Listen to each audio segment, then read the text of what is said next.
Assalamualaikum warahmatullahi wabarakatuh. Selamat malam pemirsa Adi TV dimanapun Anda berada. Senang sekali hari ini saya Indah Ardina bersama dengan saya Persegi Panjang. Oh panjang. Panjang loh ini sudah glendreng kok ya. Sugeng dalu Mas Pur. Sugeng dalu. Senang loh kita hari ini bisa ketemu ya. Wah, di sesi ini tombol kangen juga loh ya. Oh, ini meningkatkan imun loh. Oh gitu. Iya. Karena sudah lama nggak tanggapan. Penjenengan kok malah curhat loh. Lah iya. Iya pemirsa, selamat malam, selamat kembali bersua. 1,5 jam nanti kita akan berdiskusi di sesi ini dalam dialog khusus persembahan DPRD Daerah Istimewa Yogyakarta. Oke, saya Indah Ardina bersama dengan Mas Persegi Panjang nanti akan bersua bersama dengan 3 narasumber yang istimewa ya Mas Pur. Hari ini nanti kita akan bicara mengenai bagaimana pemanfaatan teknologi informasi untuk pembelajaran online ya kan. Mas Pur, putrane ada yang belajar online atau enggak? Online. Online ya? Online, tapi malah seneng ya anak saya itu. Oh, karena? Ya, karena setiap online tuh malah radus barang ya. Minggu seragam. Itu baru muridnya loh? Iya, kadang hanya pakai bajunya, sini mah ming sarungan. Tapi semangatnya tetap mau untuk belajar? Nah, tetap mau. Oke, ini salah satu contoh yang baik. Benar. Bagaimana nanti kondisi yang ada di lapangan? Anda boleh loh berdiskusi di sesi ini ya. Karena nanti ada wakil rakyat yang rawuh, ada dari eksekutif Pak Kepala Dinas rawuh, ada juga dari akademisi yang nanti bergabung bersama dengan kami. Dari kacamata masing-masing nanti akan kita bahas begitu. Kira-kira seperti apa pembelajaran online yang paling pas untuk daerah istimewa Yogyakarta ya kan? Ini Mbak Indah tepat sekali. Nanti para narasumber akan berbicara melalui kacamata masing-masing. Lah ini pakai kacamata. 3 kacamata. Jadi pas loh Mas. Oh, kadang-kadang sok ngerti sak durunge winara. Lah iya. Apa tadi disetting ya? Iya baik. Dan tentu saja kalau kita bicara soal sekarang-sekarang ini kan pandemi masih ada di tengah-tengah kita gitu. Harapan kami berdua Anda semua dalam kondisi sehat. Amin. Tapi kalau ada yang lagi sakit, mudah-mudahan segera sembuh ya. Betul. Segera punya kesembuhan, diberikan Tuhan yang luar biasa begitu sehingga Anda bisa kembali mengikuti bagaimana putra-putri Anda dalam belajar. Kalau guru mau curhat juga boleh. Nanti murid yang akan curhat sama kita. Jadi kadang kan yang sering curhat kan siswa. Ini guru. Nggak guru boleh. Orang tua tuh udah sambat loh Mas di sini. Kalau anak betul sakit ngajari anak kula kadang lagi gitu. Rasano ya. Enggak bercanda. Itu bukan hanya nganu loh. Guru terus orang tua murid masih ada lagi satu pihak yang curhat. Nah, siapa itu? Apa dagang asongan sekolah itu? Dari bayi ya? Dari peraih itu nggak bisa online. Oke. Ada juga kok yang online ya cara berdagangnya dan lain-lain. Tapi biarkan narasumber nanti akan bicara mengenai hal ini. Jangan lupa pada saatnya nanti Anda boleh telepon ke kami. Line telepon di mana Mas Por? Nanti bisa gabung di 0274 453 1900. Oke, termasuk diantaranya Anda juga bisa mengikuti siaran ini melalui live streaming kami di aditv.co.id begitu. Official YouTube-nya di mana? AdiTV Official. Oke, baiklah. Sekarang kita sapa dulu tamu-tamu istimewa hari ini sudah bersama dengan kita. Selamat malam, Bapak-bapak. Selamat malam, Mbak Indah, Pak Pur. Baiklah. Leres ya, Mas ngagem kocok tinggal semua. Yang pertama, ini adalah Bapak Dr. Stefanus Christian Handoko Eskom, MM. Beliau adalah anggota Komisi A DPRD Daerah Istimewa Yogyakarta. Sehat selalu Pak Steve? Selalu sehat, selalu semangat. Selalu semangat. Dalam kondisi apapun kita harus menebarkan semangat, optimisme. Iya, karena ini juga kita menebarkan semangat, imun kita akan naik gitu ya. Ya, betul. Terima kasih sudah rawuh di sini. Kemudian ada juga Bapak Insinyur Roni Primanto Hari MT. Beliau adalah Kepala Dinas Komunikasi dan Informasi Daerah Istimewa Yogyakarta. Selamat malam Mbak Ida, selamat malam seluruh pemirsa. Ya. Kita semua mudah-mudahan selalu bisa menjaga kesehatan. Amin. Ya, baiklah. Jenengannya tuh sama Pak Roni ngebut kalah loh. Gowes loh. Gowes bisa yang pakai motor juga. Dibocorin dulu. Ini cuman kasih tahu bahwa semangatnya Pak Roni ini luar biasa. Kemudian akademisi kita Bapak Erik Hadi Saputro Eskom, Master Engineering. Beliau adalah akademisi dari Universitas Amikom Yogyakarta. Sengdalu.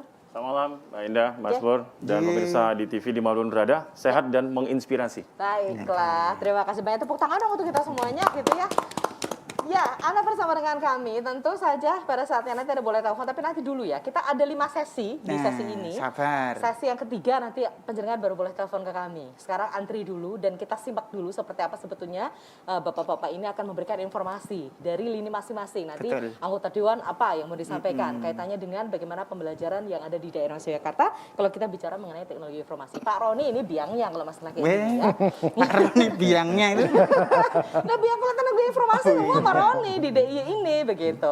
Ya, yang dari akademisi juga. Cuman sebelum kita mulai, sama-sama kita akan saksikan sebuah tayangan berikut ini. Spesial untuk Anda tentu di Dialog Khusus persembahan DPRD Daerah Istimewa Yogyakarta.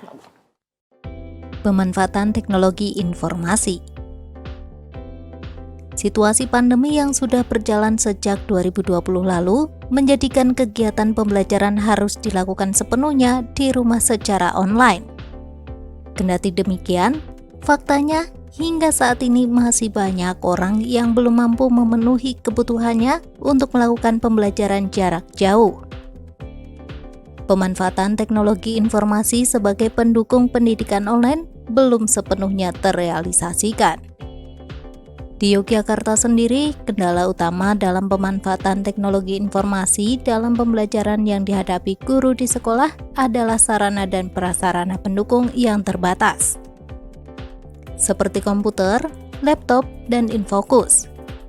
Kendala berikutnya yang cukup tinggi mempengaruhi guru memanfaatkan teknologi informasi dalam pembelajaran adalah ketersediaan jaringan internet dan sinyal. Tidak hanya itu, para pelajar juga mengaku mengalami kendala yakni jaringan internet yang tidak stabil, gawai atau komputer yang tidak cukup mumpuni, dan platform pembelajaran yang tidak semua orang mudah memahaminya. Namun ada sisi positifnya dengan memanfaatkan teknologi informasi ini. Misalnya, menambah wawasan yang lebih luas selain dari buku, memudahkan akses belajar dengan teknologi seperti menyelesaikan dan mengumpulkan tugas, serta meningkatkan kualitas pendidikan di era digital saat ini. Lantas, bagaimana peran pemerintah dalam mewujudkan pendidikan yang berkeadilan, merata, kemandirian, dan berkualitas dengan pemanfaatan teknologi informasi ini?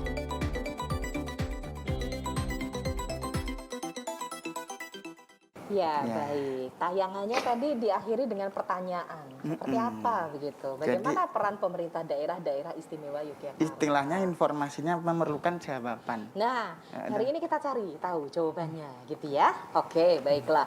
Tapi kita lihat dulu ini petanya seperti apa. Kalau sering pas ngobrol ya sama teman-teman gitu yang anak-anaknya pada belajar online, barangkali ada juga yang positif, yang merasa bahwa sekarang saya bisa mengawasi dan Betul. sebagainya. Tapi banyak juga yang mengeluh begitu. Yang mungkin yang daerahnya pedalaman masih dalamnya lagi.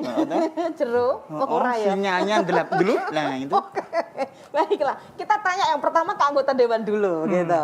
Anggota dewan kita dari kacamata anggota dewan seperti apa? Sebetulnya ya pandemi ini kita semua tidak tahu ya, tiba-tiba kita kena pandemi yang seperti ini. Tapi kan pemerintah dalam ini sebetulnya sudah sigap untuk mengantisipasi, punya program ini, program itu. Kalau memang belum bisa memuaskan siapapun, saya pikir ini ya wajar begitu. Tapi kita kan perbaikan demi perbaikan harus dilakukan. Terus mungkin Pak Steve, monggo. Jadi kalau kita melihat di DIY secara keseluruhan, kita punya Pak Gubernur yang cukup luar biasa. Ya.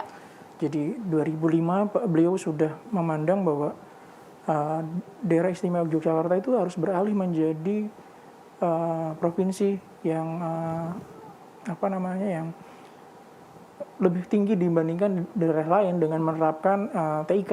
Oke. Di 2005 beliau membuat suatu blueprint terkait dengan Jogja Cyber Province itu. Oke.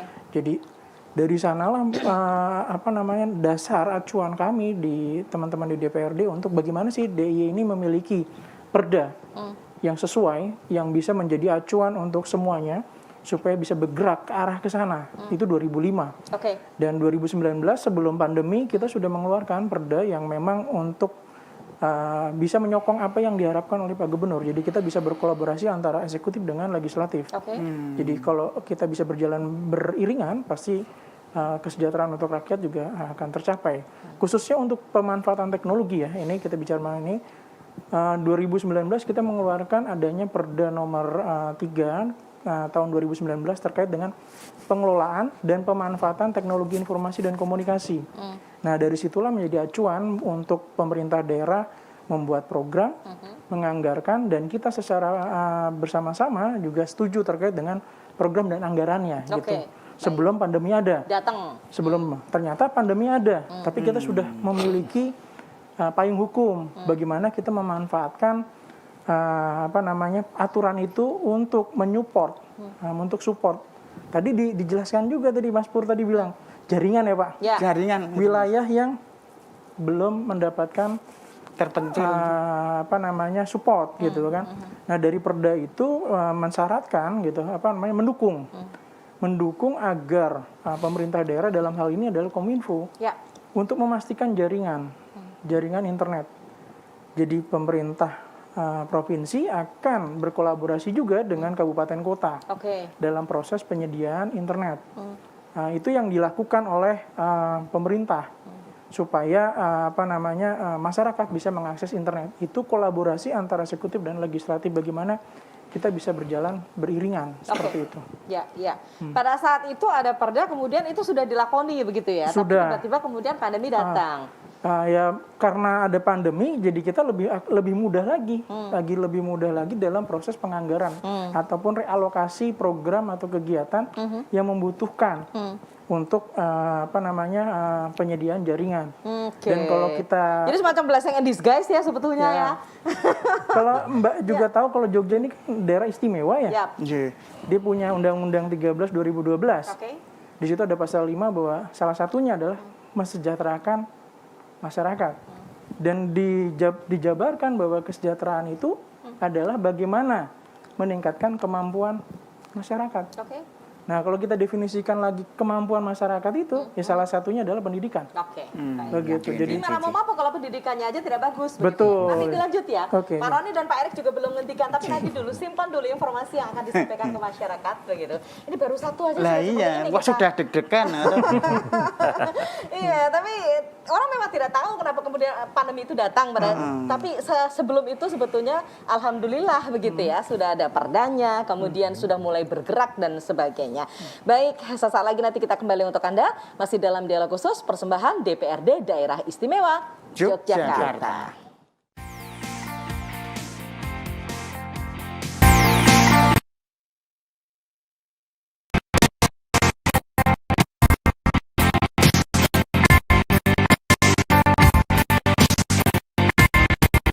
Hidup selalu ada pilihan. Setelah sekian lama saya renungkan, Waisan pilihan terbaik. Puyur obat mah Waisan dengan rasa apel. Cepat larut, cepat bereaksi, atasi sakit mah. Waisan aja. Istilahnya sih, rungsah. Montore kuwi. Om Jonet ki saiki nyambi ngojek. Karo kuwi. Lho kok kleru piye? Kok kleru piye? Nek ngojek ki aja disambi nabrak lho. Wes, enggak tipu. Iya. Tapi saya itu kan sama Dimitri itu kan sudah saya sekata. Dulai. Aku kan keluar di dalam. Maksudnya? Maksudnya metune aku tetep nang jero kampung. Mergo kowe trigis. Wes lunga saiki Jum. Malah wes lunga. Wes lunga tenan to? Lunga tenan. Pak travel iki mau Jule.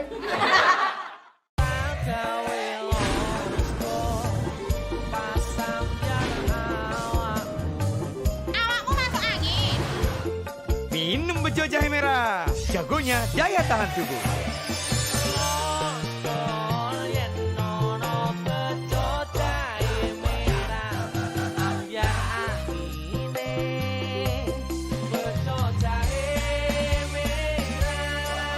Biar anginnya, jagonya daya tahan tubuh. Ragam informasi inspiratif untuk memulai usaha Anda. Jumlah informasi bisnis hingga peluang usaha telah kami siapkan untuk Anda. Perkaya wawasan dengan pengetahuan teknik budidaya hingga sistem pemasarannya. Tingkatkan skill, amati, tiru, modifikasi, serta optimalkan nilai jual produk Anda. Pemirsa, merintis usaha tidak harus selalu bermodal uang besar. mulai dari kerajinan tangan sampai buka-bukaan rahasia dapur perusahaan. Mau usaha rumahan, kaki lima, hingga bisnis bintang 5, semua ada tips and triknya. Saksikan Jendela Usaha setiap hari Minggu pukul 19 waktu Indonesia Barat hanya di Adi TV. Hai Foodilicious, pengen tahu referensi kuliner yang good taste, good price, and good place? Kulineran bareng Miss Foodie yuk! Miss Foodie mau ngajakin kalian menyambangi destinasi kuliner asyik yang siap bikin lapar and ngiler dengan ragam kudapan lezat yang tentunya siap bikin lidah terpikat. Saksikan galeri halal, referensi kuliner yang berkualitas dengan harga yang pas dan pastinya halal.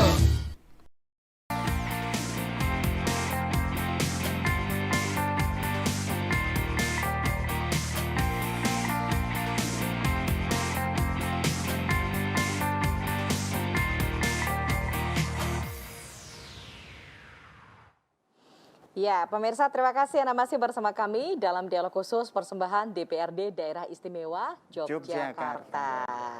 Oke, di sesi apa tadi ya Mas Pur? Kan Pak Steve sedang bicara begitu bahwa sebelum pandemi sebenarnya Jogja sudah punya perda, sudah dilakukan berbagai macam kalau kaitannya dengan teknologi informasi. Pak Roni dan kawan-kawan sudah kesana-sana untuk membuat masyarakat itu sebetulnya bisa mengakses begitu. Di Jogja ini kan macam-macam ya, bahkan punya Balai Tekomdik dan lain-lain ya Pak Roni ya. Ini yang juga yang lengkap, Dinas Pendidikan Pemuda dan Olahraganya juga lengkap gitu, mensupport gitu. Ini kondisi Jogja, tapi tiba-tiba kena pandemi.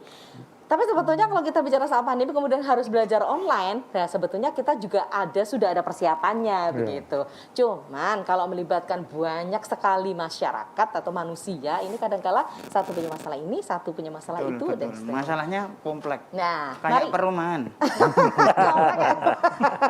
Oke, pasti berarti dulu kita ke Pak Roni sekarang ya. Pak Roni, apa yang sebetulnya sudah dilakukan sebelum ini sehingga ketika kita bicara soal pembelajaran online kali ini dengan teknologi informasi, sebenarnya kesiapannya Jogja terus Budi, Kominfo dalam mendukung dinas-dinas yang kaitannya dengan pendidikan. Ya, jadi memang tadi sudah dikemukakan oleh Pak Steve bahwa sebenarnya DIY ini sudah punya visi masa depan tentang pemanfaatan teknologi informasi untuk mendorong pertumbuhan dan pembangunan yang ada di daerah istimewa Yogyakarta sejak tahun 2005 gitu ya. Kemudian itu juga ditangkap oleh Dewan sehingga mereka meletakkan fondasi yang lebih kuat dengan membuat perda. Dan itu menjadi salah satu payung hukum yang kuat terhadap pemerintah daerah agar pemanfaatan teknologi informasi ini bisa kita akselerasi dengan lebih cepat. Dan pandemi ini mengakselerasi lebih cepat lagi gitu ya.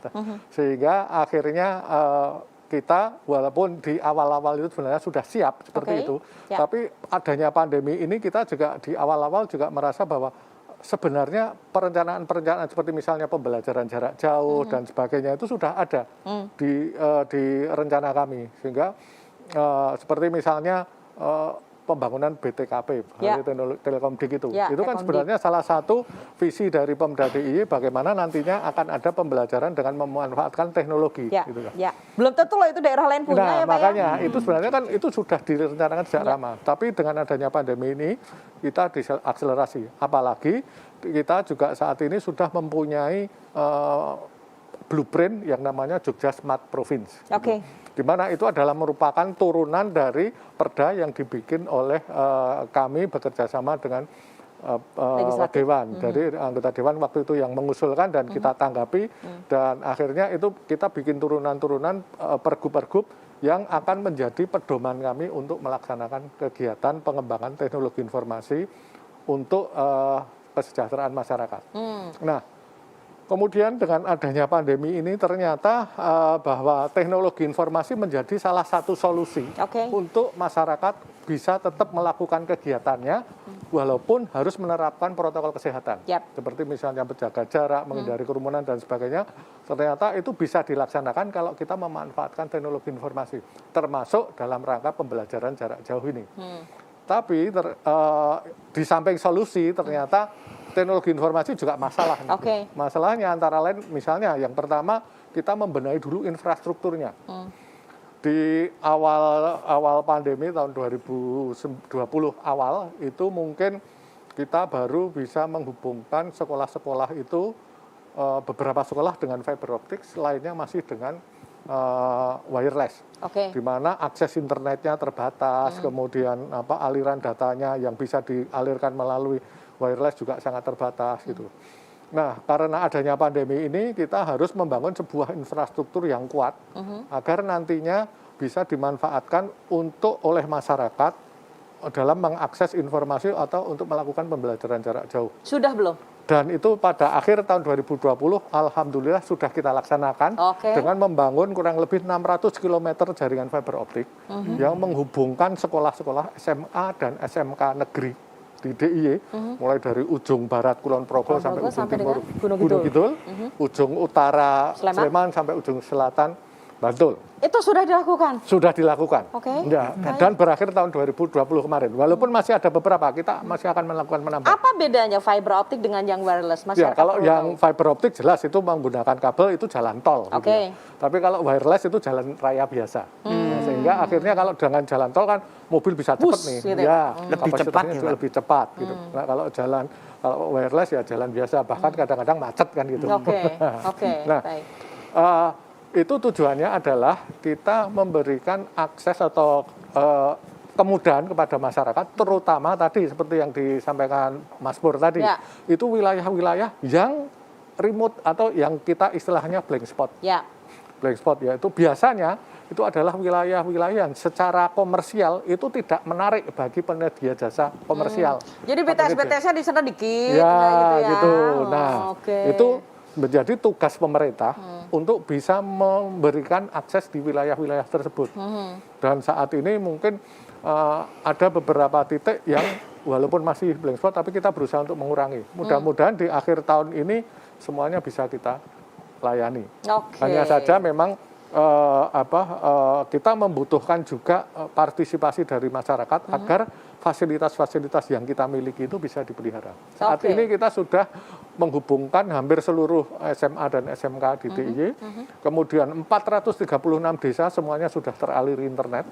Jadi di ibu kota desa, minimal ibu kota desa itu semuanya sudah ada internetnya. Ya, jadi kalau di tempat Anda belum ada ya ke ibu kota desanya deh gitu ya. Minimal di kelurahan itu ya. Gitu. Nah, kemudian juga di beberapa tempat-tempat umum ada di objek-objek wisata itu juga sudah. Kemudian kita juga memasang wifi gratis di pusat-pusat kegiatan masyarakat, terutama kegiatan masyarakat yang secara ekonomi lemah. Sehingga dia untuk beli pulsa saja susah. Nah, kita sediakan di situ, terutama di pusat-pusat kegiatan UMKM. Ini Bapak sinergitasnya bersama dengan siapa? Artinya Dinas Pendidikan Pemuda dan Olahraga ada Dinas Pendidikan Olahraga dengan Dinas Koperasi dan UMKM, kemudian juga dengan beberapa stakeholder yang lain. Jadi mereka yang akan mendeliver pesan itu kepada masyarakat atau anggota-anggota begitu ya? Jadi kita harapkan nanti itu juga dimanfaatkan oleh masyarakat. Nah, beberapa waktu yang lalu memang seperti misalnya di daerah Samigalo, di daerah itu yang di sana di Kulon Progo. Itu di sana kalau internet dengan menggunakan telepon seluler mungkin susah. Tapi di beberapa titik kita menyediakan wifi gratis. Dan itu juga kita harapkan pemerintah dari kabupaten kota berpartisipasi untuk menyambung. Jadi kita sudah punya nih induknya misalnya. Ya, betul. Backbone-nya. Nah, kita silahkan disambung. Dan ini gayung bersambut. Mereka menyambut jelas semuanya. Dan saat ini mungkin memang masih ada beberapa wilayah yang belum terlayani, tapi kita selalu progres lah untuk meningkatkan itu. Baiklah, sudah dibangun babonnya, jangan rasa tekon jagone. Itu tadi yang dibangun daerah Kasongan juga disebutkan daerah ekonomi lemah. Itu nggak gerabah kalau ekonomi lemah. Lemah ya. Baiklah. Ini tadi legislatif sudah ngendikan gitu. Kemudian Pak Roni eksekutif ini juga sudah bicara mengenai apa saja yang dilakukan pemerintah. Tapi kalau masih ada kesulitan atau mungkin Anda ingin report gitu, Pak di tempat saya kok masih seperti ini dan sebagainya. Monggo manfaatkan teleponnya nomor berapa, Mas? Nomornya adalah 0274 453 1.900. Nah. Oke, tertera di layar kaca dan Bapak yang bisa hubungi. Baiklah, sekarang kita ke akademisi dulu. Dari kacamata akademisi, sebetulnya kalau kita bicara soal infrastrukturnya, bicara soal fasilitasnya, sebetulnya negara sudah hadir ya Pak ya untuk daerah Istimewa Yogyakarta dengan membangun berbagai hal. Meskipun memang kita tidak boleh menutup mata pada apa yang dirasakan oleh masyarakat mengenai pembelajaran online dan sebagainya. Kaitannya dengan bagaimana teknologi informasi ini sudah siap belum untuk daerah Istimewa Yogyakarta. Kalau Pak Erik melihatnya seperti apa Pak? Meskipun ini sudah banyak yang disampaikan Pak Roni, tapi Dos Budi untuk sebetulnya yang ada di lapangan seperti apa? Ya, terima kasih Mbak Indah, Mas Pur, Dr. Steve, Roni, pemirsa di TV dimanapun berada, selalu sehat, diberikan kebaikan, lancar urusan, mudah rezeki, lunas semua hutang. Itu yang terakhir penting. Saya aminnya seru dewe. Saya mandangnya ke Mas Pur. Jadi pemirsa TV Mbak Indah gini. Ya. Beberapa waktu yang lalu sebelum COVID, di mata pelajaran atau mata kuliah TIK, para guru, dosen sudah mengatakan, besok itu akan ada pembelajaran abad 21. Yang dimana orang itu tidak perlu ketemu. Kita bisa belajar dari manapun. Orang dunia jadi sangat dekat. Baru ngomong kan, nanti. Kejadian. Maret datang 2020. Baik. Ya, DIY alhamdulillah sebagian besar sudah siap. Iya kan? Artinya infrastruktur sudah ditata. Adapun kurang ya tinggal ditambal ya Pak. Peraturannya tadi Dr. Steve bilang sudah ada. Nah, pertanyaannya lagi adalah kaget. Masyarakatnya kaget. Shock ya? Nggak siap. Kenapa? Ya, karena belum tahu loh. Nanti belajarnya gimana kan? Walaupun pemerintah itu dari awal itu sudah ada kayak apa ya, proses memberikan kesempatan untuk kampus melakukan yang namanya pendidikan jarak jauh atau pembelajaran jarak jauh. Yang kita kenal dulu UT udah pertama kali itu. Nah, jadi sebelum sebelum COVID datang, sebenarnya beberapa kampus itu sudah melakukan yang namanya pembelajaran jarak jauh sampai akhirnya menjadi program studi pendidikan jarak jauh, dan kebetulan kami pernah melakukan. Jadi saya sebelum COVID itu sudah biasa ngajar pakai Zoom, itu udah biasa. Cuman begitu ini datang, akhirnya orang mulai menata karena memang nggak siap, karena terjadi Mbak Indah ya. Yang siap langsung running. Ada yang nggak siap itu begitu Maret sampai Juni udah nggak ngapa-ngapain sudah. Karena masih penyesuaian. Artinya penerimaan masyarakat kita ini tidak sama. Ini yang harus dipahami. Kalau kita lihat dari bagaimana pembelajaran online itu sebenarnya idealnya adalah tidak hanya sekedar memindahkan ruang kelas dari kelas kemudian jadi aplikasi virtual pakai Meet, Webex atau Google Meet, itu enggak gitu, enggak Zoom gitu aja. Tapi bagaimana yang Pak Roni tadi sampaikan, terjadi akselerasi. Jadi para siswa, pelajar mahasiswa itu bisa mendapatkan sesuatu yang lebih. Kalau dosen yang ngasih ABC, dia dapat DEF gitu loh. Jadi harusnya ada upgrading di situ, ya, percepatan. Atau dia dapat apa sampai X, Y, Z lah. Kayak Mas Pur misalnya dapatnya persegi panjang, itu kan luar biasa, itu panjang sekali dapatnya. Panjang sekali itu. Nah, tapi sisi lain ini ideal. Kemudian kita masuk yang kedua.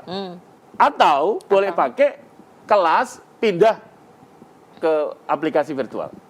Yang biasanya di kelas, ya sudah pindah sesuai dengan durasi waktunya. Kalau misalnya 2 SKS ya 2 SKS. Saya ngomong SKS, Mas Pur masih connect ya ini? Jam aja lah, jam aja. Jam, misalnya 90 menit atau 100 menit. Saya nek ngomong SKS. Akhirnya buka front deh sama dirimu. Saya nek ngomong SKS, saya takut pilek deh itu. Mas Pur lihat saya SKS. Persepsinya nanti sistem kebut semalam. Jadi satuan sistem pembelajaran itu akhirnya kita tarik misalnya 100 menit ya 100 menit di aplikasi virtual. Pertanyaan lagi, kuota siap enggak? Beberapa sekolah kalau udah siap infrastruktur running. Atau yang ketiga, gabungan. Di antara keduanya. Gabungan itu tadi kalau sinkronos ini langsung atau gabungan antara sinkronos dan asinkronos. Gabungan antara tidak langsung. Misalnya ya udahlah ketemunya di online-nya enggak usah lama-lama. gratisan kan 40 menit. Oke, baik. Ya udah manfaatkan aja. Gratisan itu katakan setengah jam. Nah sisanya boleh tambahkan ke YouTube. Informasi yang ada di channel. Syukur-syukur gurunya sudah punya channel YouTube. Oke, baiklah. Arahnya kan ke situ. Ya, Nanti bisa nambah belajar. Bisa juga pindahkan ke classroom. Bisa pakai LMS, Learning Management System. Oke. Nah itu terjadi blended. Atau yang keempat ini, ya sudah asinkronal sudah. Asinkronal itu ya terjadi apa? Kirim WA, pelajari sendiri, selesai, balas sendiri. Atau tugas gitu ya? Nah itu kan terjadi. Nah yang kita harapkan. Tapi menurut Bapak sebetulnya yang terjadi di daerah saya katanya Sewu. Kalau kemudian ini konteksnya adalah anak-anak SMA dan anak mahasiswa, kadang-kala yang seperti ini itu adalah masih aman. Tapi inilah. Di kampus saja masih ada Mbak Indah.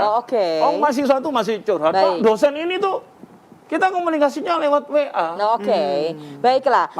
Masih ada. Bagaimana juga kabarnya dengan anak-anak SD, SMP yang kemudian ini juga kompleksitasnya adalah menuju ke orang tua yang belum semuanya siap. Menurut Bapak seperti apa sebetulnya? Makanya yang namanya pendidikan berhasil itu harus ada kohesivitas yang tinggi. Artinya? Artinya kelekatan yang tinggi. Jadi yang sekolah ini kan nggak hanya sekedar sebenarnya siswanya saja dengan sekolahnya, tapi kepedulian orang tua juga. Ya, namanya sekolah itu ya ada hikmah sebenarnya Mbak Indah. Di rumah itu kita jadi lebih dekat sama anak. Pak Pur dengan anak jadi lebih dekat. Lebih intim ya Pak ya? Jadi lebih itu. Jadi tinggal kita lihat yang kalau ditanya mana yang paling pas di DIY, maka kita lihat. Nah, dari beberapa model ini kita mana yang bisa kita lakukan. Dan perlu diingat juga yang namanya pendidikan itu bukan hanya sekedar kita ngirim aja loh Mbak Indah. Kadang-kadang murid itu perlu disampel. Iya kan? Interaksi sosial itu betul. Sekarang kelas misalnya masuk sebagai siswa baru atau mahasiswa baru dan tidak ketemu temannya. Tahun depan juga belum tentu misalnya kan. Ya, makanya guru we cannot control the wind. Kita tuh nggak bisa ngontrol arah angin dari mana. Tapi sebagai seorang guru, sebagai nahkoda, sebagai leader, we can adjust ourselves. Jadi kita bisa mengubah atau menyesuaikan layar kita mau kemana. Tujuannya tadi pendidikan, yaitu memberikan pengetahuan, berikan inspirasi. Jadi artinya awareness-nya harus sangat tinggi harus gitu ya. Tinggi, lebih-lebih karena kepedulian berjarak. kita harus muncul. Ya, baiklah. Nanti Pak Roni juga akan kita tanya bagaimana kemudian koordinasi bersama dengan dinas-dinas yang lain untuk mewujudkan apa yang tadi disampaikan 1, 2, 3, 4-nya dari Pak Erik begitu. Dr. Steve juga akan kasih tahu karena beliau adalah wakil rakyat. Artinya berkomunikasi dengan rakyat kan. Apa saja yang menjadi suara dari mereka, Bapak pasti mengkolek itu gitu. Sehingga disampaikan ke teman-teman eksekutif. Mas Por, jenengan wes rada deg-degan meleh? Deg-degan ini Bapak ngomong Inggris terus itu migren saya. Tetap bersama kami kembali sesudah jeda pariwara berikut ini dalam dialog khusus persembahan DPRD Daerah Istimewa Yogyakarta.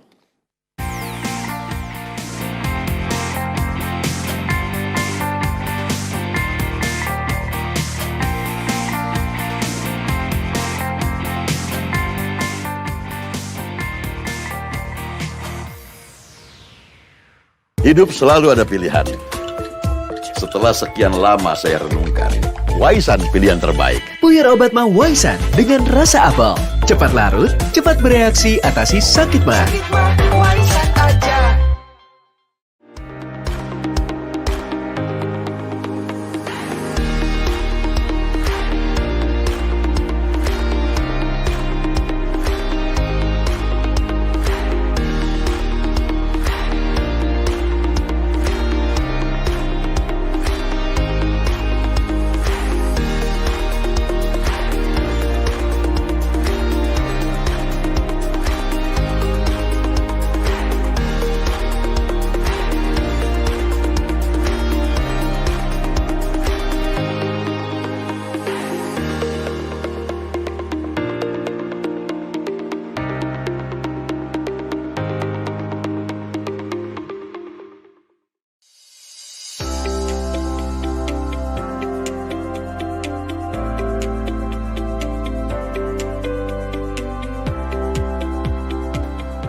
Anak muda harus melek berita.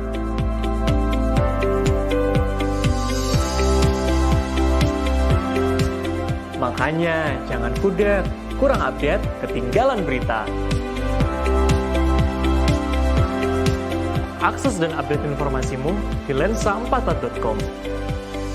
Informasi terkini seputar Jogja hingga mancanegara lengkap ada di sini.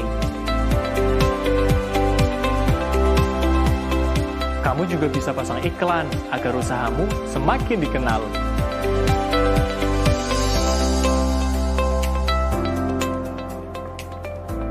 Kunjungi lensa44.com, informasi dalam genggaman Anda. Istilah sih rungsah. Rungsah. Rungsah. Montore kuwi. Oh, apa? Om Jonet ki saiki nyambi ngojek. Kleru kuwi. Lho kok kleru piye? Kok kleru piye? Nek ngojek ki aja disambi nabrak lho.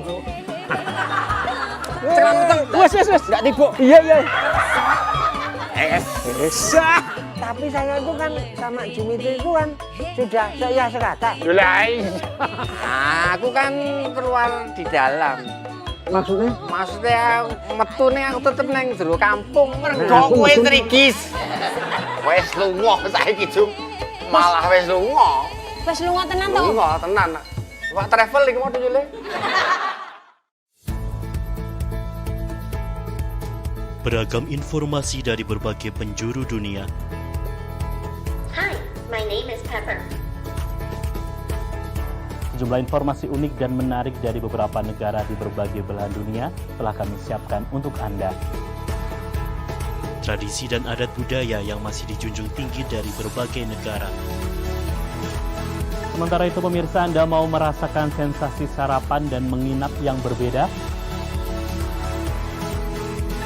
Referensi tempat wisata indah dari berbagai pelosok negara. Sejarah, kisah unik, hingga legenda yang telah mendunia. Saksikan Lensa Mancanegara setiap Kamis pukul 19 waktu Indonesia Barat hanya di ADI TV.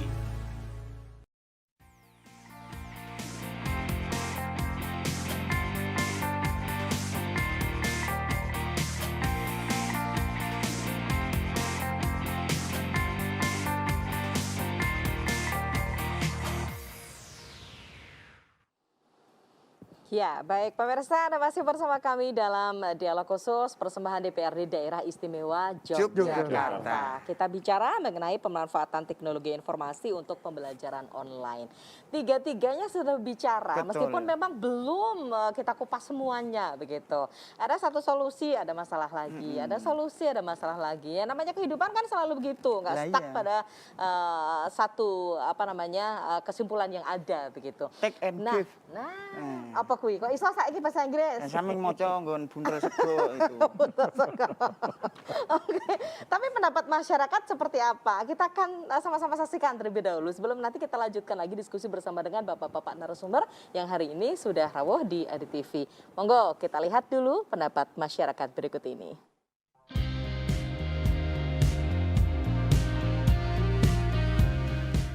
Biasanya sih saya sering lebih menggunakan HP ya. Itu biasanya kayak Google Meet atau lewat WA Group, terus kayak Zoom gitu.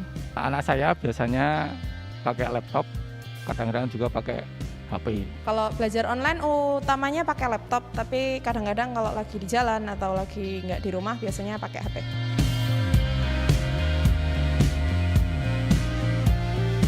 Kendalanya sih biasanya ya masalah kuota. Sejauh ini kalau untuk teknologi ya paling urusan pulsa sama kuota ya Mas. Jadi kalau beberapa platform pendidikan itu kan ada yang kuotanya makan lebih banyak daripada yang lain gitu. Jadi kadang kuotanya nggak cukup aja buat belajar sebulan. Ya banyak sih, kayak ya sinyal, terus ya posisi tempat yang mungkin ya nggak dapet sinyal atau nggak dapet informasinya sulit gitu.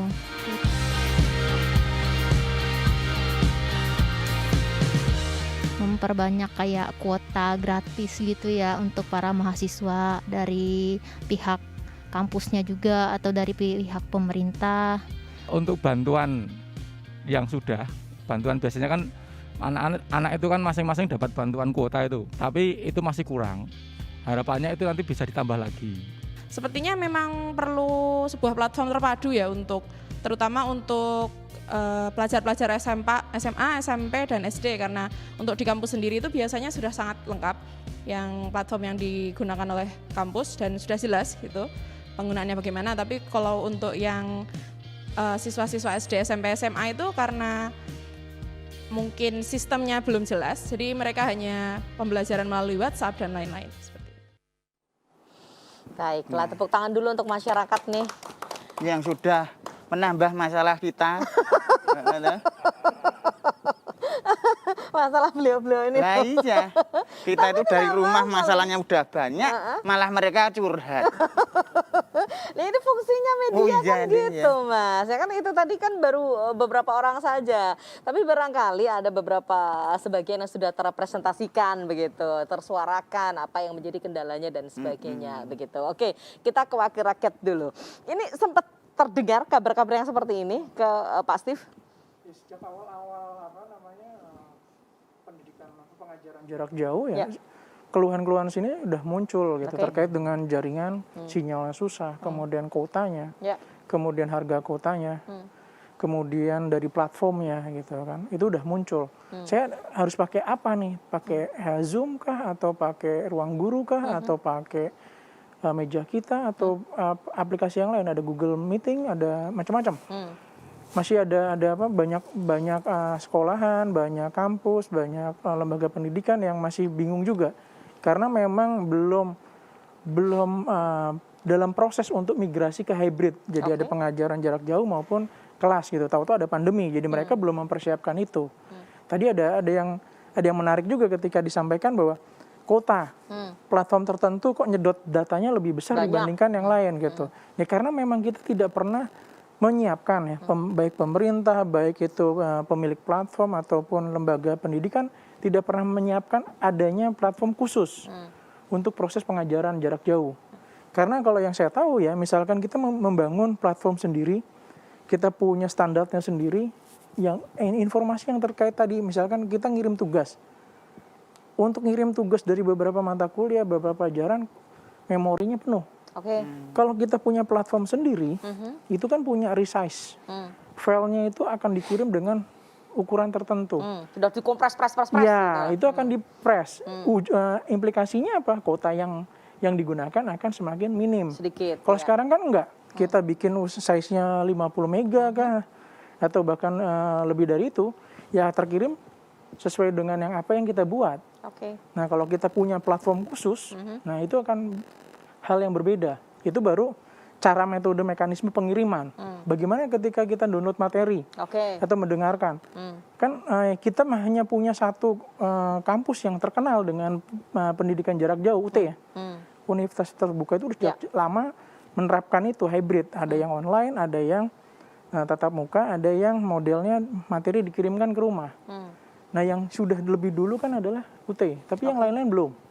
Nah harapan saya ke depan, mudah-mudahan pandemi ini segera selesai. Tapi kalau misalkan belum selesai, kawan-kawan yang bekerja di sektor pendidikan sudah memikirkan solusi untuk pengembangan platform yang lebih ramah dengan mahasiswa, ramah dengan anak-anak SD, lebih mudah digunakan. Ramah dalam hal ini ekonomis dan sebagainya. Betul. Dari cara pengiriman filenya yang bisa dikompres sehingga tidak memakan kuota, kemudian penggunaan yang lebih mudah gitu. Karena saya juga mendapat informasi ketika dia biasa pakai Zoom, screen sharing, materinya di sharing, ketika dia berubah, karena kalau Zoom kan ada waktu ya, kalau yang free itu 40 menitan lah gitu. Pindah ke yang agak lebih lama, kalau Google Meeting kan tidak ada, bingung untuk sharing. Berarti kan pengetahuan tentang literasi platform itu juga di kalangan beberapa pendidik terbatas. Nah, jadi mudah-mudahan ke depan tidak hanya di provinsi, karena ini isunya adalah isu nasional, kementerian juga memikirkan, membuatkan platform yang bisa digunakan di seluruh Indonesia. Dan itu yang yang mudah, efisien dan ramah untuk kalangan tanda kutip yang memiliki kuota terbatas. Selain pemerintah kabupaten kota dan provinsi juga memberikan bantuan, bantuan entah itu infrastruktur, kolaborasi yang tadi disampaikan oleh Pak Roni itu tadi gitu ya. Dan saya juga berharap ada empati dari operator seluler, karena kita punya ada 11 operator seluler. Yang ada di mereka juga harus ikut membantu dalam situasi semacam ini gitu kan, dalam situasi semacam ini. Jadi punya promo-promo banyak, bisa salah bantu satunya promo. Mereka juga mungkin punya budget CSR kan. Nah, itu digunakan untuk mendorong bagaimana penggunaan platform yang lebih mudah gitu. Mungkin dikembangkan konsorsium dari operator itu membantu pemerintah bagaimana sih membantu platform pendidikan yang murah, yang mudah. Bahkan ada channel khusus untuk sharing, berbagi data, berbagi informasi yang di-free-kan. Oke. Tapi menurut Bapak ini bisa kemudian ditembus kalau ini melalui jalur pusat begitu? Kalau menurut saya harus kolaborasi semua pihak, dari pusat, provinsi, kabupaten, kota. Kita tidak bisa bicara hanya parsial aja nih. Seperti yang disampaikan tadi Pak Roni bahwa backbone sudah dibentuk oleh provinsi. Backbone saja tidak akan sangat berguna ketika kabupaten kota tidak memanfaatkan itu untuk nyampe ke wilayah-wilayah yang memang dibutuhkan. Jadi kolaborasinya. Nah, dari pusat juga sama. Misalkan pusat sekarang ada informasi menarik terkait dengan laptop merah putih. Program yang terbaru dari kementerian. Nah, itu juga kalau bisa dikolaborasikan dengan pemerintah di provinsi, kabupaten, kota. Di daerah gitu. Mana yang lebih membutuhkan sehingga ada pemerataan. Pendidikan rata. Tadi disampaikan bahwa ada beberapa wilayah yang masih tanda kutip spot dan sebagainya. Tidak hanya blank spot, tapi mungkin kelasnya grade-nya masih berbeda dengan perkotaan gitu. Kemampuan dan sebagainya. Kemampuan pendidikan, kemampuan infrastruktur, kemampuan literasi dan lain-lainnya perlu disupport dengan teknologi yang dimiliki oleh pusat. Dengan dorongan tadi pembagian laptop itu kan mungkin akan meningkatkan beberapa wilayah yang tadi tanda kutip tadi itu supaya bisa meningkat. Nah, itu kolaborasi dari semua pihak itu ya diharapkan. Dan saya berharap di Indonesia banyak pemain perusahaan IT ya yang kelasnya sudah bukan unicorn lagi tapi dekakorn kayak contohnya kalau saya nyebut brand ada Gojek, Tokopedia, ada Grab, Bukalapak. Mereka itu di belakang layar itu pasti punya kekuatan IT yang cukup bagus. Nah, itu harus dikolaborasikan juga untuk bisa bekerja sama dengan pemerintah. Baik di pusat, provinsi, kabupaten, kota. Agar isu bahwa orang Indonesia tidak mampu membangun platform digital untuk pendidikan itu nggak muncul gitu loh. Karena kalau kita ngelihat di Indonesia gudangnya startup, gudangnya dekakorn, di mana di baliknya itu ada orang-orang pinter-pinter, ya harusnya juga mereka berkontribusi juga membantu. Jadi ada kolaborasi, ada sinergi pihak swasta, pemerintah, akademisi, saya sebagai seorang anggota dewan, ya membuat payung hukumnya. Bagaimana supaya mereka ini bisa bekerja sama. Untungnya di DIY ini sudah ada Perda 3 tahun 2019. Yang isinya bisa menjembatani kerjasama peran serta masyarakat, peran serta swasta, akademisi untuk bisa memanfaatkan teknologi informasi. Artinya terbuka sebetulnya secara peraturan kepada siapapun, tapi mudah-mudahan ini segera tergerak untuk bisa gitu. Baiklah. Kalau tadi yang dikatakan oleh Pak Steve ini terwujud ya memang kemudian menjadi sangat baik begitu kondisinya. Ya toh Pak Erik? Ya. Ini mimpi semua orang barangkali akan menjadi seperti itu gitu ya. Tapi Gus Budi, Pak Roni, untuk bisa menjadi seperti itu sebetulnya Yogyakarta ini masih sangat berat atau seperti apa Pak Roni? Ya, kalau untuk Jogja itu sebenarnya kalau permasalahan infrastruktur yang disediakan oleh pemerintah itu saya kira sudah lebih dari cukup ya. Cuman kemudian permasalahan yang kedua adalah infrastruktur yang dimiliki oleh murid-murid. Ini juga menjadi permasalahan tersendiri. Nah, ini mungkin seperti tadi yang dikatakan oleh Pak Steve bahwa ini perlu peran serta dari masyarakat untuk bisa membantu pemerintah agar infrastruktur di kalangan murid-murid itu juga bisa dipenuhi. Kita sudah punya jaringannya, sudah punya salurannya, sudah punya kontennya, tapi masyarakat tidak punya alatnya untuk menerima itu. Atau misalnya punya alatnya, ternyata alatnya itu terbatas, tidak mempunyai itu. Nah, kemudian dari segi infrastruktur, kemudian dari segi literasi digitalnya. dari segi literasi digitalnya juga sebenarnya permasalahan ini juga sangat beragam, gitu ya. Literasi digital itu ada 4 hal yang harus kita cermati, harus kita kembangkan. Yang pertama terkait digital skill-nya. Seperti apa digital skill-nya? Kalau untuk kalangan mahasiswa di kalangan kaum milenial di perkotaan mungkin itu sudah tidak masalah. Tapi bagaimana dengan di kalangan anak-anak SD yang dimana digital skill-nya juga masih rendah, gitu ya. Itu juga menjadi permasalahan. Yang kedua mungkin digital culture-nya, gitu ya. Seperti tadi budayanya, gitu ya. Tadinya budayanya kita tatap muka nih, gitu ya. Sekarang jadi tatap layar. Nah, ini kan juga menjadi sesuatu yang perubahan yang sangat tiba-tiba. Ini menjadi sesuatu yang harus kita perhatikan juga. Dan yang ketiga adalah digital etiknya. Etika digitalnya, ketika kita di dalam melakukan kegiatan belajar mengajar itu etikanya antara guru sama murid kan beda ketika kita melakukan kegiatan itu secara tatap muka. Ini juga menjadi sesuatu yang harus kita perhatikan. Dan yang keempat adalah terkait digital safety-nya. Sistem keamanannya seperti apa supaya bahwa apa yang dilakukan kita itu karena mungkin ada beberapa hal yang sebenarnya itu menjadi ranah privasi. Nah, ini juga menjadi hal-hal yang harus kita perhatikan. Nah, oleh karena itu tadi kolaborasi antara pemerintah, masyarakat, swasta, dan akademisi itu menjadi sesuatu yang keharusan yang harus kita laksanakan secara bersama-sama. Pihak akademisi akan melatih tentang digital skill-nya, gitu ya. Kemudian dari anggota dewan akan membuat terkait dengan payung hukumnya dan sebagainya, keamanan dan sebagainya. Nah, ini menjadi perhatian kita semua yang harus kita laksanakan. Kemudian terkait dengan adanya platform itu memang suatu kebutuhan yang harus segera dipenuhi, disediakan, gitu ya.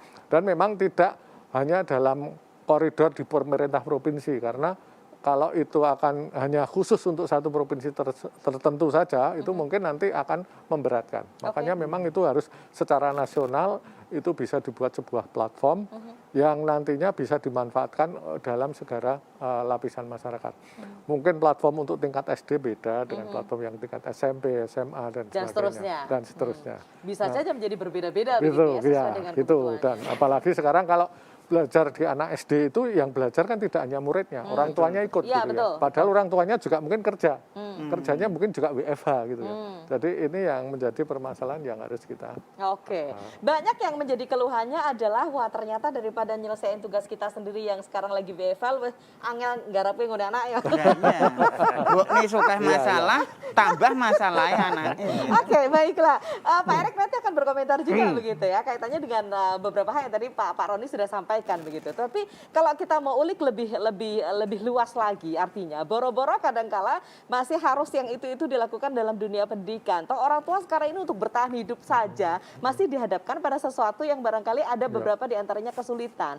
Artinya sebetulnya kalau daerah istimewa Yogyakarta sendiri terus Pak Roni kan saya sangat yakin dan percaya dinas-dinas sudah punya program masing-masing. Jadi pendidikan ada sendiri, yang ibunya atau bapaknya UMKM juga ada dan sebagainya. Ini itu seperti Pak Roni. Bisa sampaikan dulu. Ya, memang kalau untuk DIY banyak karena adanya Jogja Smart Provinsi ini program kita itu memang hampir semuanya kita harapkan berkolaborasi bersama-sama untuk memanfaatkan teknologi informasi dalam melakukan atau untuk kegiatannya. Jadi teknologi informasi itu sudah menjadi hal yang biasa di dalam melaksanakan kegiatan. Namun demikian memang untuk dunia pendidikan ini dan untuk yang lain itu adalah terkait dengan kemampuan dari kita untuk memanfaatkan teknologi itu sendiri. Jadi kalau di lingkungan guru ya misalnya ya, mungkin seperti tadi mungkin sekarang baru pada tahap memindahkan kelas dari secara langsung menjadi secara virtual.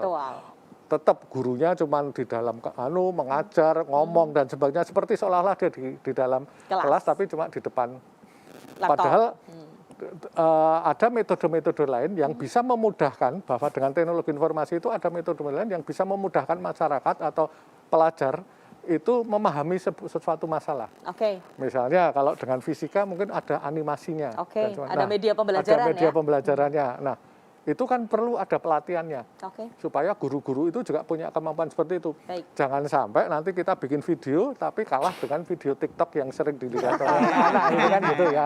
Jadi mereka lebih karena kalau kita lihat konten-konten pendidikan itu sebenarnya juga ada di YouTube atau bukan ada di TikTok kan gitu. Nah, guru itu harus dibuat mempunyai kemampuan untuk membuat konten yang lebih menarik daripada itu. Nah, kalau tidak ya nanti murid-muridnya terlibas ya Pak ya dengan yang itu gitu. Meskipun sebetulnya Jogja kalau kita bicara YouTube, Jogja punya JogjaTube loh Pak. Daerah Surakarta kan sudah punya itu, isinya materi-materi pendidikan. Iya, di materi pendidikan itu kan kepunyaannya apa BTK Baletekomdik itu dia juga sudah membuat seperti itu.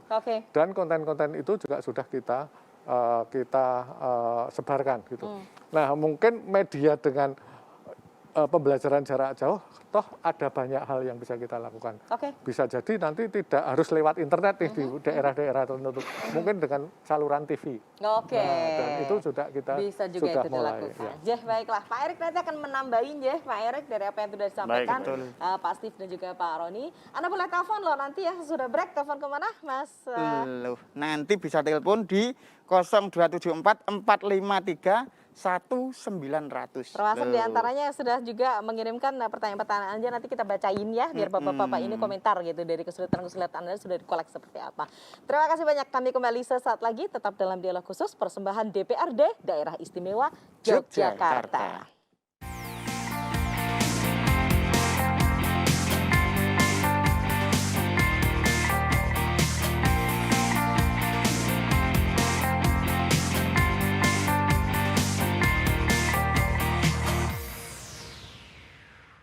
Hidup selalu ada pilihan. Setelah sekian lama saya renungkan, Waisan pilihan terbaik. Puyer obat mah Waisan dengan rasa apel. Cepat larut, cepat bereaksi, atasi sakit mah. Waisan aja. Hari gini masih bingung nyari tempat kulineran? Santuy, klik aja lensa44.com. Lalu pilih Lensa Kuliner. Segudang referensi spot kulineran ada di sini. Lengkap informasinya, serasa lagi kulineran beneran. Yummy. Enak tenan. Wow, tunggu apa lagi? Kunjungi lensa44.com. Informasi dalam genggaman Anda. Ragam informasi inspiratif untuk memulai usaha Anda. Jumlah informasi bisnis hingga peluang usaha telah kami siapkan untuk Anda. Perkaya wawasan dengan pengetahuan teknik budidaya hingga sistem pemasarannya.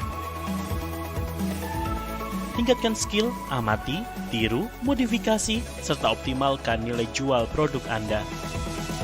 Pemirsa, merintis usaha tidak harus selalu bermodal uang besar. Mulai dari kerajinan tangan sampai buka-bukaan rahasia dapur perusahaan. Mau usaha rumahan, kaki lima, hingga bisnis bintang 5, semua ada tips and triknya. Saksikan Jendela Usaha setiap hari Minggu pukul 19 waktu Indonesia Barat hanya di ADI TV.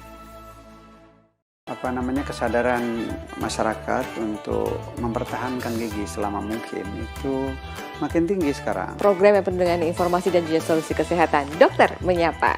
Atau tidak ada gigi tiruan yang punya akar. Gitu. Iya. Semuanya kan numpang. Seawal mungkin kita bisa mengetahui kesembuhan kanker itu bisa tercapai. Itu saja kuncinya. Kita akan membahas masalah kesehatan. Ya, solusinya memang kalau pada saat ada perdarahan hidung, memang yang paling tepat adalah periksa ke medis kesehatan untuk disumpel ya. Malah justru sebaliknya mungkin dari kondisi lingkungan ya. Ya pemirsa, tetap saksikan Dokter Menyapa setiap hari Senin yang jam 19.30 hingga 20.30 kami akan hadir dengan informasi kesehatan teraktual tentunya. Hai Foodilicious. Pengen tahu referensi kuliner yang good taste, good price, and good place? Kulineran bareng Miss Foodie yuk! Miss Foodie mau ngajakin kalian menyambangi destinasi kuliner asyik yang siap bikin lapar and ngiler dengan ragam kudapan lezat yang tentunya siap bikin lidah terpikat. Saksikan Galeri Halal, referensi kuliner yang berkualitas dengan harga yang pas dan pastinya halal.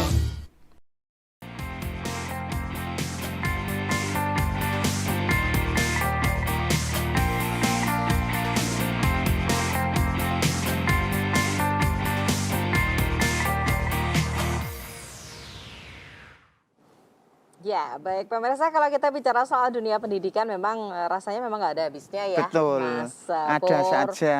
Ada saja yang dibicarakan. Break pun masih diskusi soal. Masih terjadi perdebatan hangat.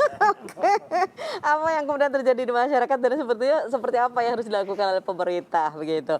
Barangkali ini juga menjadi pembicaraan untuk Anda yang ada di masyarakat begitu. Ketika ngobrol sekarang, misalnya kan ibu-ibu juga punya grup WhatsApp gitu ya, pada cerita gimana anaknya sekolah, gimana dan sebagainya. Anak saya itu kan PAUD. Kemarin itu dapat tugas dari gurunya. Bela. Buat video itu loh. Sebutkan 5 binatang buas. Terus? Anak saya yo bingung tuh, wong cah cilik kok nyebutke 5. Terus tak ajari. Buat aja. 1. Muni piye, Pak? Sebutke wae 4 singo 1 macan. Udah 5 ya? Wis 5. Singone papat itu. Macane siji. Oke, tapi ini lucu-lucu loh ya terjadi gitu ya. Misalnya, tolong dong di videoin gitu, mereka nyanyi, mereka apa. Hafalan surat. Iya, betul. Memang, tapi dunia kemudian menjadi berubah ya. Ketika pandemi itu datang, strategi-strategi harus dijalankan dan barangkali dinamisasi yang ada di masyarakat juga menjadi berubah gitu. Kalau dulu tidak terlalu familiar dengan namanya gadget, teknologi, informasi dan sebagainya, sekarang kita dipaksa untuk bisa mengetahui, jadi melek media gitu.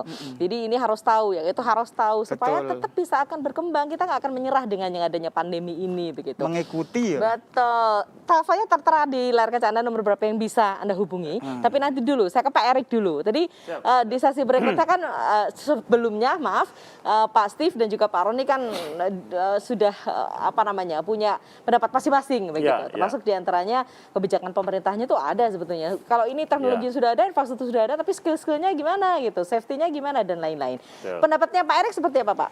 Makanya jangan sendirian. Oke. Sekarang kan eranya pansos, kolaborasi. Oke. Mbak Indah itu punya kampus, kan punya program pengabdian masyarakat. Oke. Deketin aja Mbak Indah.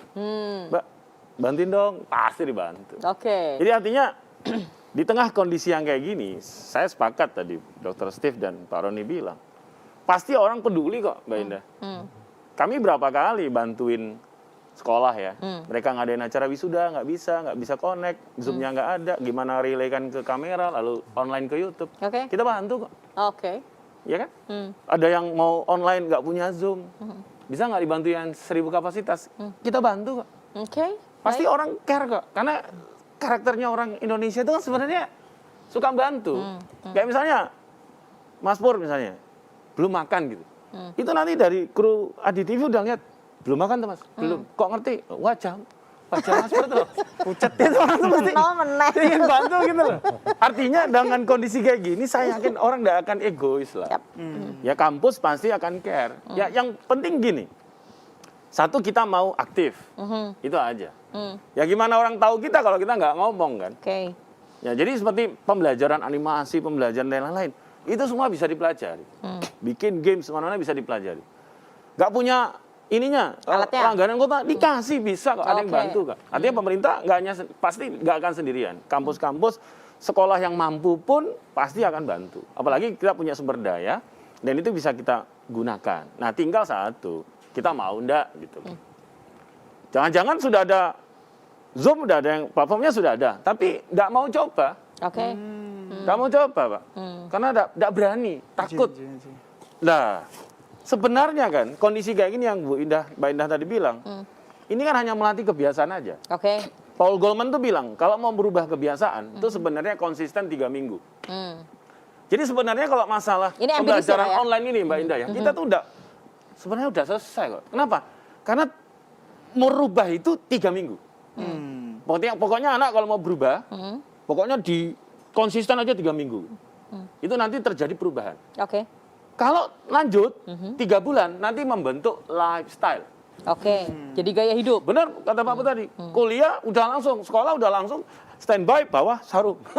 Oke. Tapi kalau udah langsung otomatis ini udah great lifestyle. Jadi menjaga jarak, menghindari kerumunan, sebenarnya itu sebenarnya udah 3 bulan lifestyle.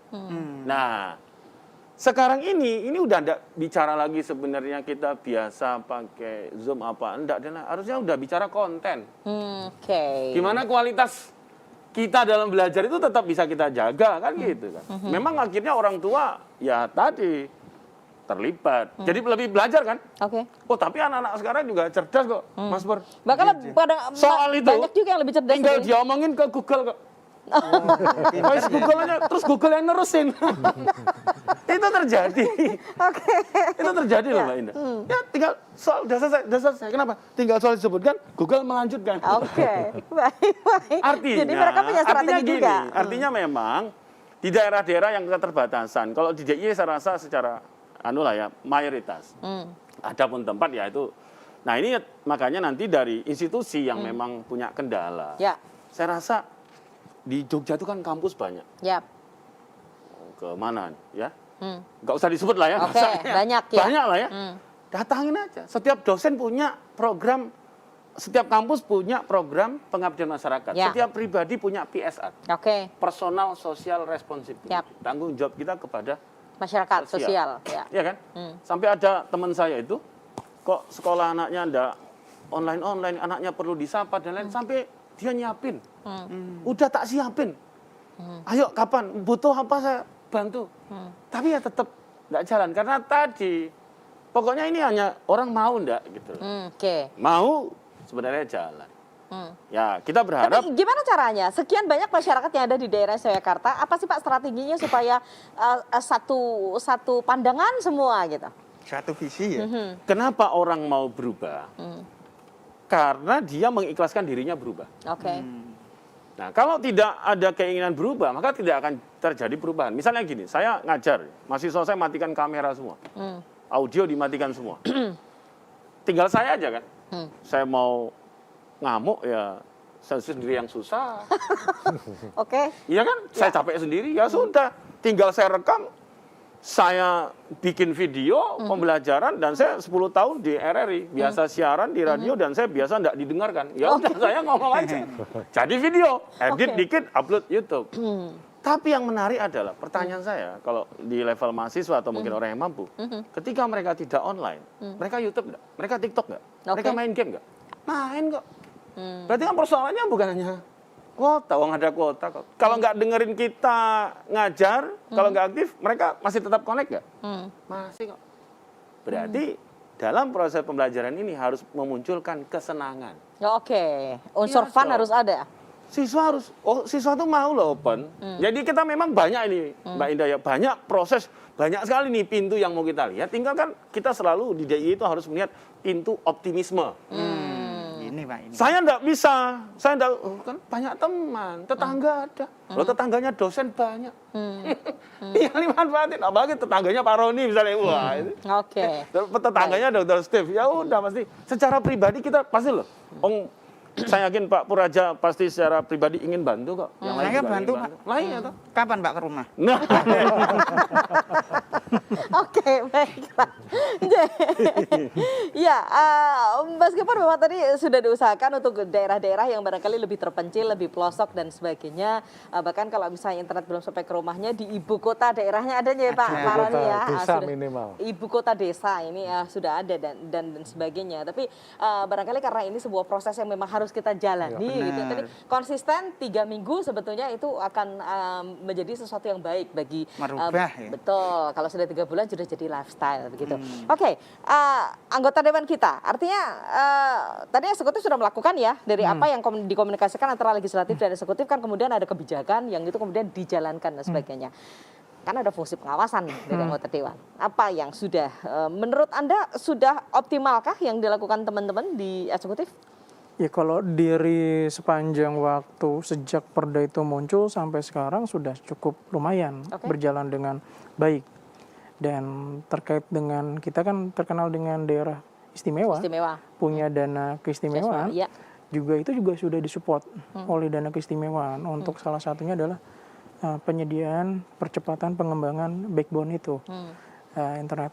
Jadi itu merupakan suatu gerakan yang menurut saya sudah lumayan gitu, tidak hanya stagnan. Oh, saya mau bekerja hanya A, tapi sudah luar biasa untuk pengembangannya. Dan harapan saya tidak berhenti, inovasi itu tidak berhenti. Gitu, karena di Yogyakarta ini dikenal dengan kota pendidikan, gudangnya pengajar-pengajar yang luar biasa. Saya berharap Kominfo dalam hal ini adalah dipimpin oleh Pak Roni sendiri, bisa berkolaborasi dengan akademisi, kampus-kampus untuk bagaimana mempercepat pengembangan platform yang memang sesuai dengan Yogyakarta. Kemudian itu yang pertama. Yang kedua, bagaimana meningkatkan kemampuan tenaga pengajar. Saat ini dosen, guru itu sudah kualitasnya di atas rata-rata dibandingkan wilayah yang lain. Tapi ada tapinya ketika dia mengajar di ruang kelas. Nah, sekarang eranya berbeda. Bagaimana membawa kemampuan yang ahli itu ke dalam dimensi yang berbeda, digital ini. Tadi ada disebutkan bahwa harus menarik kontennya. Ya kan? Kemudian bagaimana memaparkan dengan efisien.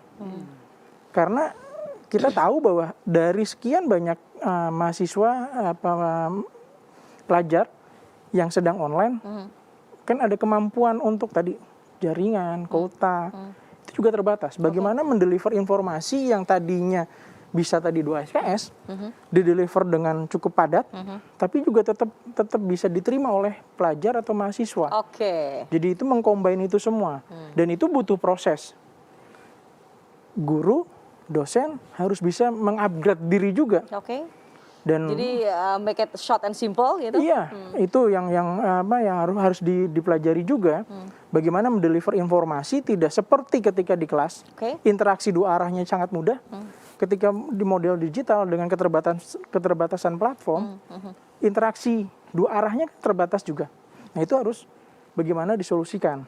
Dan pemerintah daerah dalam hal ini dinas terkait juga harus mampu untuk membaca itu semua. Artinya ketika nanti di next penganggaran juga harus membuat program yang bisa mendukung ke arah ke sana. Bagaimana? Jadi perencanaannya harus lebih tajam gitu ya. Harus ini yang dibutuhin. Harus memiliki proyeksi yang jelas. Oh, ini pandemi ini kira-kira akan berapa lama sih proyeksi? Oh, makin panjang atau nanti akan menurun grafiknya. Penurunan grafik dari COVID, efek ke sektor yang lain bagaimana? Ekonomi, pendidikan, lain-lain. Nah, efek-efek itu harus dipelajari juga untuk mengambil kebijakan. Oh, program nanti untuk menyokong itu.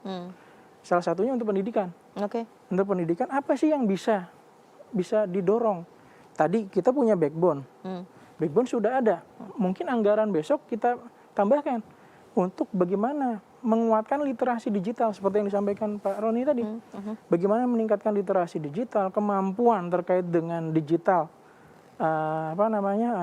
pengajaran digital, itu di berbagai kesempatan harus disosialisasikan. Kerjasamanya juga sama. Tadi disampaikan oleh Pak Erik, kampus pasti akan terbuka. Nah, itu harus disambut. Informasi itu harus disambut oleh pemerintah. Kita datang, kita obrolkan bagaimana langkah selanjutnya agar program di 2022 atau program di 2023 itu bisa sesuai. Karena kalau kita bicara penganggaran di pemerintahan kan nggak bisa kayak kita pengen besok, ini langsung, gitu kan nggak mungkin. Makanya proyeksi. Ini apakah masih ada efeknya di tahun 2022? Nah, ini harus ini. Dan jadi secara perencanaan pun harus lebih tajam, bisa forecastingnya bagus gitu ya. Karena kalau misalkan enggak, kayak sekarang misalkan kita nggak pernah nganggarin untuk membuat platform, kita tidak pernah menganggarkan. Ternyata kebutuhannya ada, berarti kan perlu ada realokasi dan refocusing yang berbeda. Apakah disetujui? Belum tentu. Kalau nggak disetujui, kan nggak mungkin bisa dianggarkan.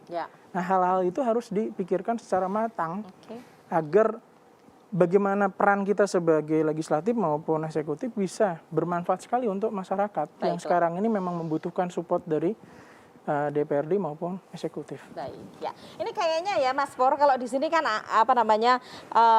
manis semua gitu kan. Itu kalau pas rapat, waduh. Bikin formula yang paling bagus itu nggak tahu udah kayak apa. Oke. Tapi ini demi masyarakat, jadi itu tetap dilakukan karena sesuatu yang paling baik ini yang nantinya akan diberikan kepada masyarakat di daerah istimewa Yogyakarta. Kami kembali sesaat lagi dalam dialog khusus persembahan DPRD Daerah Istimewa Yogyakarta.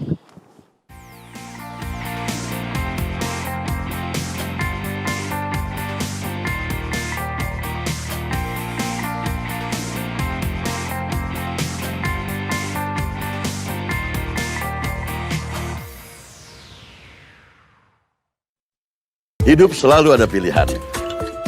Setelah sekian lama saya renungkan, Waisan pilihan terbaik. Puyer obat mah Waisan dengan rasa apel. Cepat larut, cepat bereaksi, atasi sakit mah. Sampai-sampai kita tidak mampu untuk menemukan apa yang sebenarnya sedang kita alami dan akan kita alami baik sebagai manusia.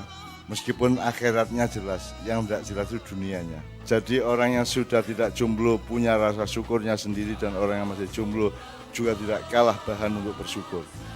Mengenai kleru kaya kowe, mending kaya aku kan iso naik tepuk, iso sabun, iso wedhus, iso lawang, iso. Saya sempat mengatakan sama Simbah, susahnya di Indonesia, bukan di Indonesia, susahnya di dunia. Semua bermimpi tentang jawaban, melihatnya ke belakang. Jadi konflik dengan manusia, konflik dengan binatang, itu artinya juga konflik dengan Allah. Dan hidup itu ojo nganti kowe duwe masalah karo Gusti Allah. Cerita. Ragam informasi inspiratif untuk memulai usaha Anda. Jumlah informasi bisnis hingga peluang usaha telah kami siapkan untuk Anda. Perkaya wawasan dengan pengetahuan teknik budidaya hingga sistem pemasarannya. Tingkatkan skill, amati, tiru, modifikasi, serta optimalkan nilai jual produk Anda. Pemirsa, merintis usaha tidak harus selalu bermodal uang besar. Mulai dari kerajinan tangan sampai buka-bukaan rahasia dapur perusahaan. Mau usaha rumahan, kaki lima, hingga bisnis bintang 5, semua ada tips and triknya. Saksikan Jendela Usaha setiap hari Minggu pukul 19 waktu Indonesia Barat hanya di ADI TV.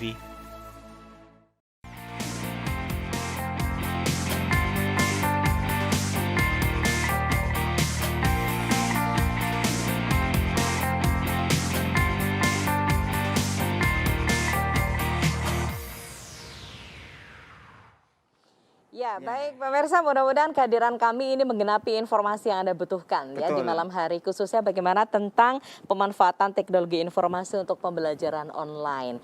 Tidak hanya seperti yang kita bayangkan atau kita pikirkan saja, tapi lebih kompleks daripada itu. Tadi bapak-bapak yang ada di studio ADI TV ini sedang bicara, anggota dewannya sudah ini harusnya begini dan sebagainya. Apakah mengarahkan. Iya, oke. Beradu argumen. Kok dikompor-kompor ya. Pak Roni sendiri sebetulnya ketika pandemi datang tiba-tiba harus menyelenggarakan sekian banyak jaringan, harus menyambungkan antara satu dengan satu sekolahan, bisa mendapatkan informasi yang sama. Karena kalau kita bicara soal pendidikan kan harus berkeadilan gitu ya.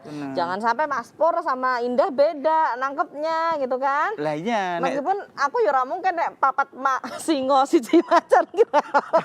Loh, daripada bunek bocah. Oke, baik lanjut.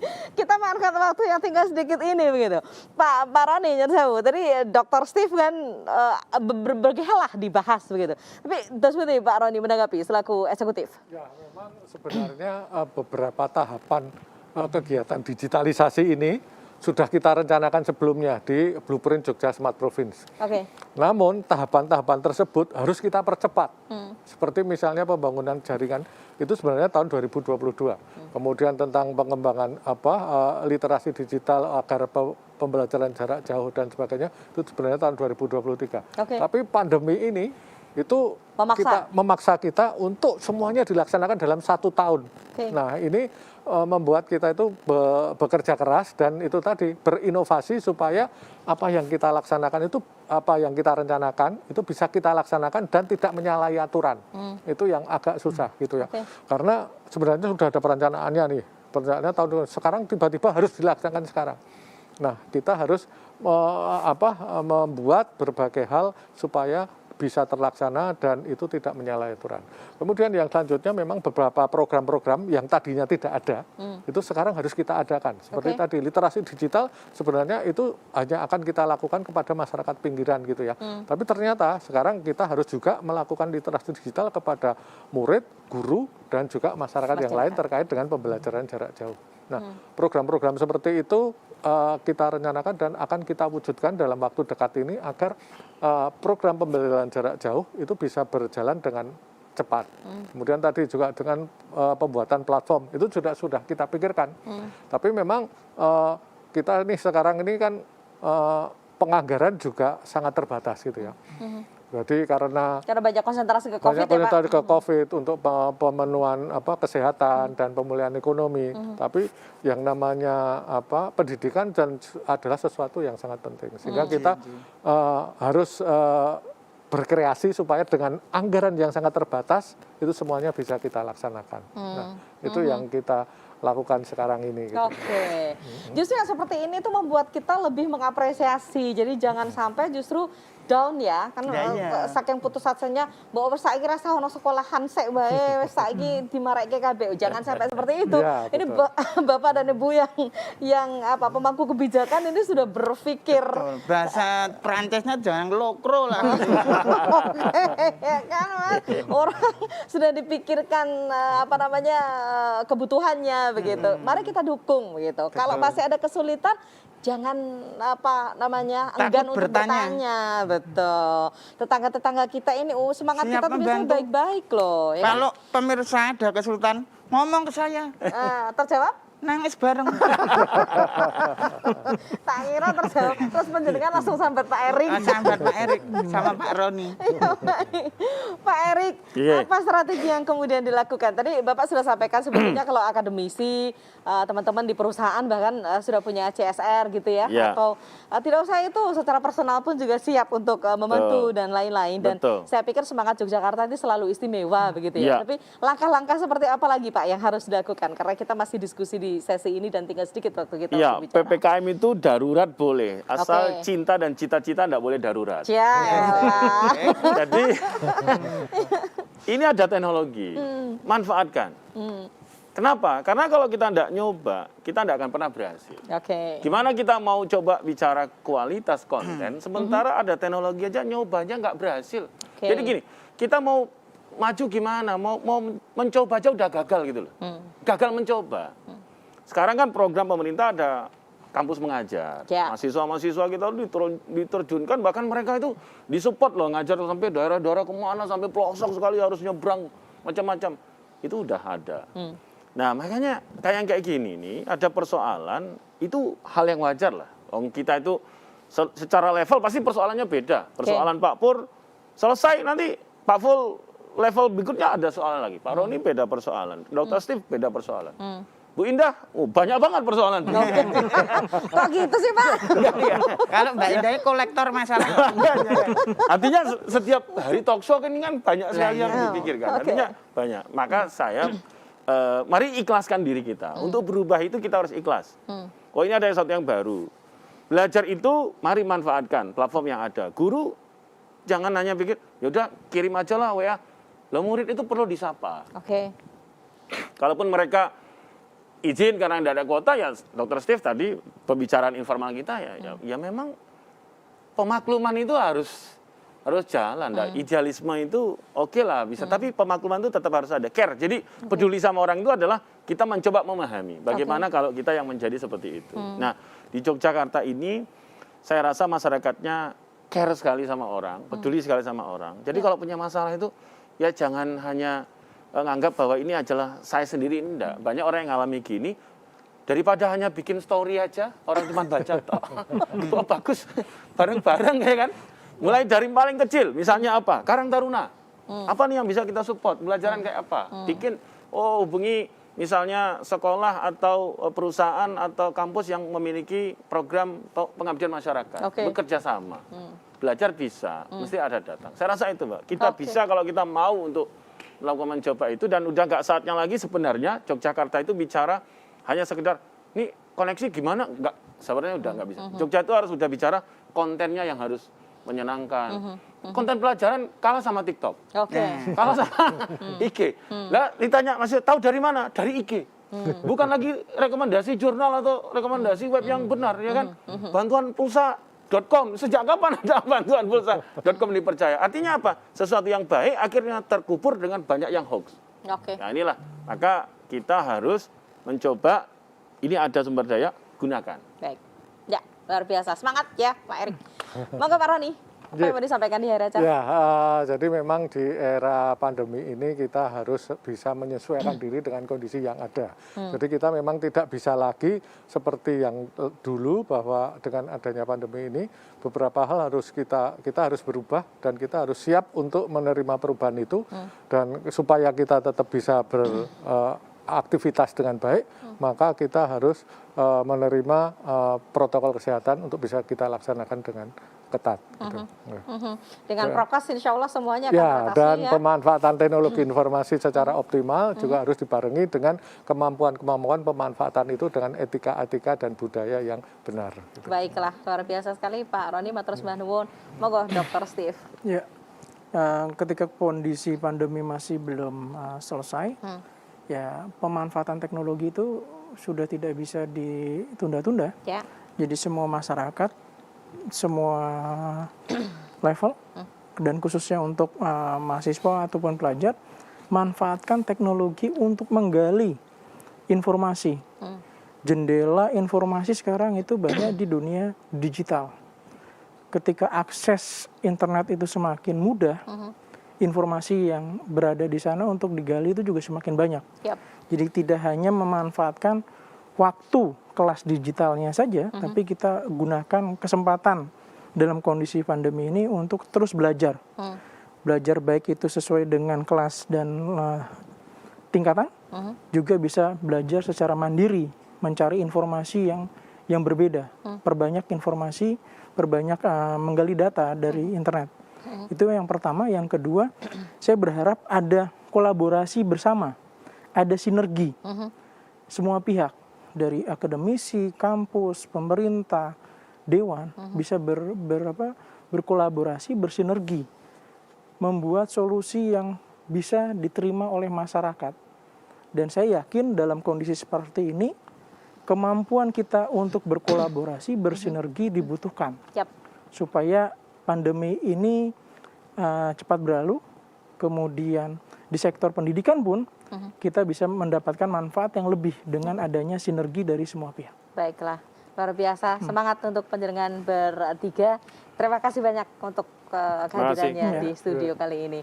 Yang sudah disampaikan pasti akan sangat bermanfaat, menginspirasi dan menggugah siapa saja begitu, supaya tidak akan pernah putus asa. Justru yang harus kita lakukan adalah memperbanyak amunisi ya Pak ya, supaya kita menang begitu di saat pandemi, termasuk dalam dunia pendidikan. Terima kasih Pak Terusmanul. Selamat malam. Assalamualaikum warahmatullahi wabarakatuh. Waalaikumsalam. Ya, Mas senang ya. Oh, tepuk tangan boleh, Pak? Tepuk tangan, udah mau tepuk tangan nih. Senang ya kalau kita ngobrol bersama dengan narasumber yang kemudian mencerahkan kita bahwa apapun yang sudah dilakukan pemerintah daerah Istimewa Yogyakarta melalui dinas-dinas terkait, termasuk diantaranya tadi teman-teman dari legislatif begitu ya, melalui Dr. Steve yang ada di sini, ini sudah merepresentasikan dari teman-teman yang lain begitu di Komisi A terkait dengan pendidikan apa saja yang kemudian dilakukan, termasuk akademisi kita hadir mewakili teman-teman akademisi dan barangkali masyarakat yang ada di luar sana, bahwa awareness terhadap pendidikan ini harus segera kita tingkatkan. Jadi pemenangnya, jadi tidak ada yang abadi kecuali perubahan itu sendiri. Mari kita berubah sesuai dengan zaman yang sekarang ini sudah ada. dan mudah-mudahan kebaikan demi kebaikan yang bisa kita lakukan. Amin. Tetap Mas, semangat. Tetap semangat. Jadi besok kalau sudah kayak gini nggak ada lagi 4 singo dan 1 macan. Oke. Kita kembali bersua ya.